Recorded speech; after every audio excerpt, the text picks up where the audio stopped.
Welcome to the deep dive. Great to be here. So today we're digging into just one source, one that you shared with us. It's this document, chapter23.pdf. Right. And it puts forward this really powerful idea about how we look at our lives. Specifically, this notion that maybe, just maybe, everything that happens is actually, here to help us. It's quite a perspective shift it's proposing. Exactly. So our mission today is basically to unpack that perspective from the source. Let's see what key insights we can pull out. Okay. Well, what's striking right off the bat is how the source really hones in on perception itself. How so? It argues that the way you fundamentally see your life, it's not just passive viewing. It's driven by what you believe the actual point of it all is. Oh, okay. And that belief, the source suggests, ends up shaping pretty much everything you think and do. So it's kind of like the operating system running in your mind. That's a good way to put it, yeah. You either see challenges and things happening to you, which, casts you as the victim. Right. Or you see them as opportunities given for you, for learning, for growth. Precisely. The source really hammers home this stark choice, this dichotomy. Yeah. And it goes further even into uncomfortable feelings. Are they just, suffering you have to endure? Right, just meaningless pain? Or are they actually signals, purposeful indicators telling you something you could learn from or adapt to? The document sort of frames it as, does the world make you feel things, or is your feeling about the world really a projection of your own internal state, your interpretation? Okay, now this is where, according to the source, it gets really interesting. Yeah. It makes this bold claim that when you actually assign a purpose to your discomfort or your pain, the suffering itself starts to dissolve. Dissolve. That's strong wording. Yeah, it says it transforms, like from a pointless weight into a meaningful chance to grow. It even suggests the feeling of suffering actually stops when it gets that purpose. Wow. That is a massive idea. It really is.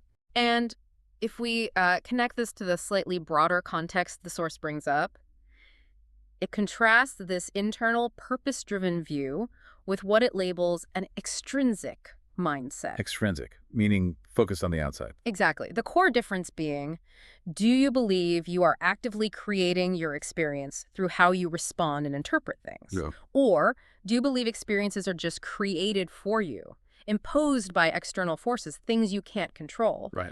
And crucially, the source argues there might be a reason we often get nudged towards that second view, the extrinsic one. Okay, I was going to ask about that. Yeah. And the source hints that reason is tied into, societal structures, even capitalism. It does suggest that, yes. How does that work? Yeah. Why would society sort of benefit from us being extrinsically motivated? Well, this brings up a really important point from the document. It argues that when people believe they're victims or, that their lives are run purely by external factors. They feel powerless. Exactly. They tend to forfeit their sense of personal power. And the source argues this disempowerment makes people more likely to channel their energy, their efforts into external systems. Like what? Following established rules. Yeah. Chasing goals someone else set. Precisely that. Yeah. Rather than cultivating their own internal power and going after a purpose they define for themselves.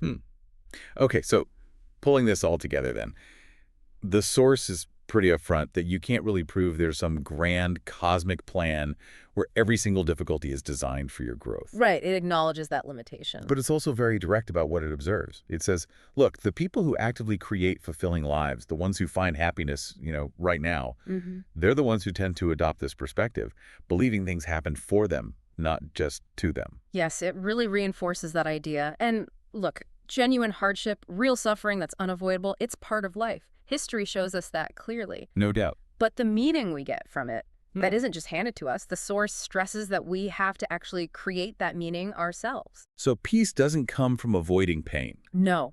According to this source, it comes from finding or maybe making a sense of purpose within that pain. The document really leaves you, the listener, with this powerful choice, doesn't it? It absolutely does. Are you going to sit in discomfort, feeling kind of helpless against whatever life throws at you? Yeah, the victim path. Or are you going to lean into those tough moments, trusting maybe that they hold something vital for your own growth? A difficult choice, but a profound one.